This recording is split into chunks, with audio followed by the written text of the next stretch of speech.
This is our Forex blog for February 23rd, 2012. And like we do most days, we want to buy the strongest ones versus the weak and sell the weakest versus the strong.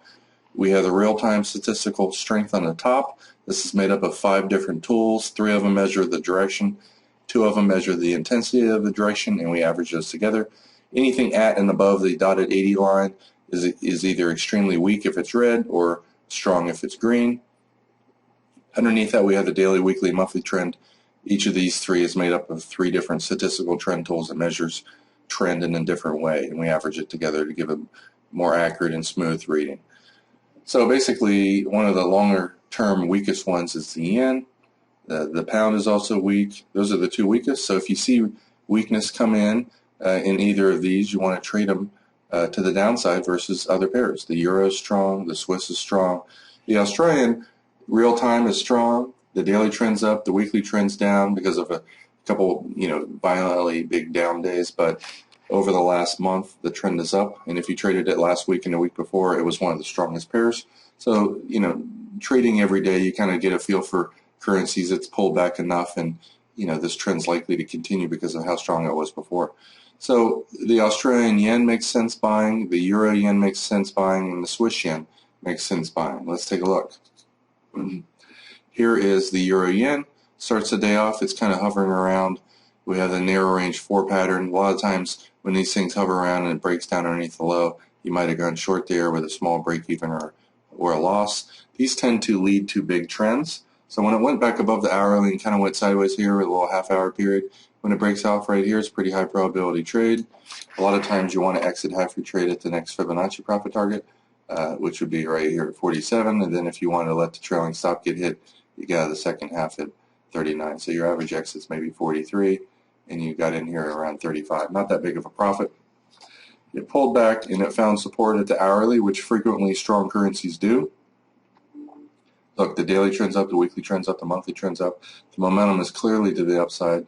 Pretty high probability place here to buy, and it's always better to actually use a range chart, especially for pullbacks like that. When it comes down and hits the hourly and it goes sideways for a little bit, when it goes above this bar's high right here at 41, you can get in. And notice how amazing our statistical trend trailing stop is. We use the same technology as this, and if the market's strong, we have a wide stop. As soon as it moves up statistically too much or the momentum falls, we tighten the stop. You got this trade at 71, you would have been in here at 41 for a beautiful 30 pip win. And when you have strong trends like this and you get pullbacks like this with almost no weakness, with range bars, you can use a 3 to 5 bar pullback. As soon as you get one green bar, you buy it when it goes 1 pip above it, so you're in here at 67. And usually I watch double tops. If it goes up to here and kind of stalls out, I always get out of half the trade here and the other half about here. But again, notice how the hourly acted as support. When it goes back up, you go long, and you didn't make as much in this, about 15 pips here. So that's the euro yen. The Australian yen also was a one to look for buys. Notice this one's kind of just going sideways underneath the hourly. It's not even weak enough to hit the lower band. And when it goes back above the hourly, normally I'd buy, but there's a monthly pivot level here. As soon as it kind of goes above that level, you're in. And it kind of stalled here. I would have been out of the first half and then the second half here. You have a nice little mild 40-minute little rectangle pullback right here. You buy this again when it starts going back up. When it breaks out over those bars high at 49, you have your Fibonacci drawn.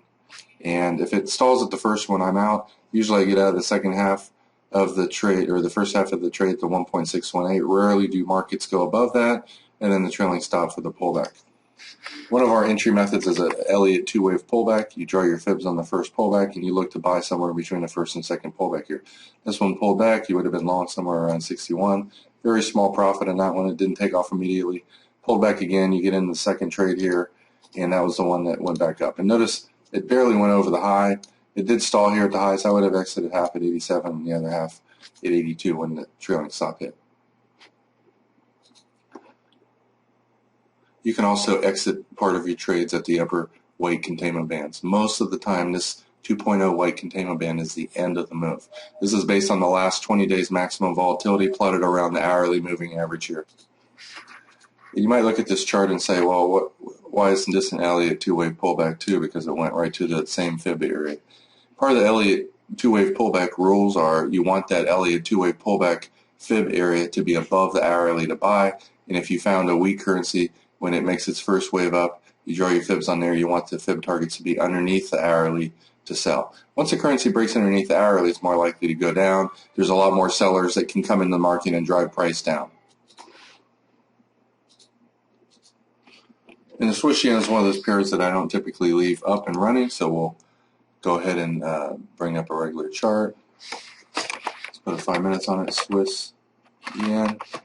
Strong Swiss, weak yen, and you tend to get these strong trends up. And again, most of the time the market stalls at the first or second fib target.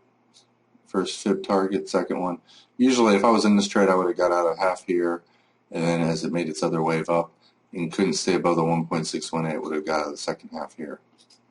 Usually I don't get back in on a little shallow pullback like this, but I would also buy the 50 or 62% retracement. In this case, pull back to 62 and went sideways. You get long right here.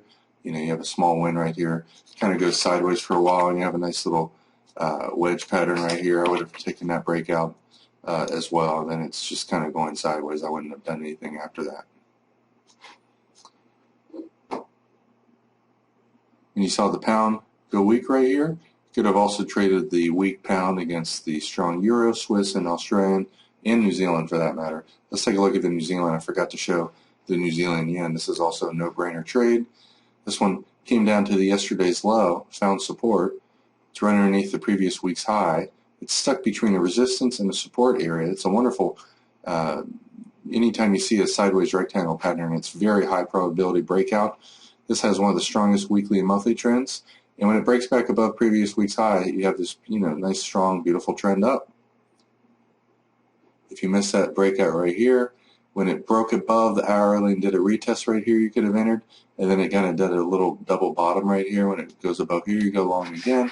And again, you have the fib target to look for. Notice the 1.618 is where it went and stopped.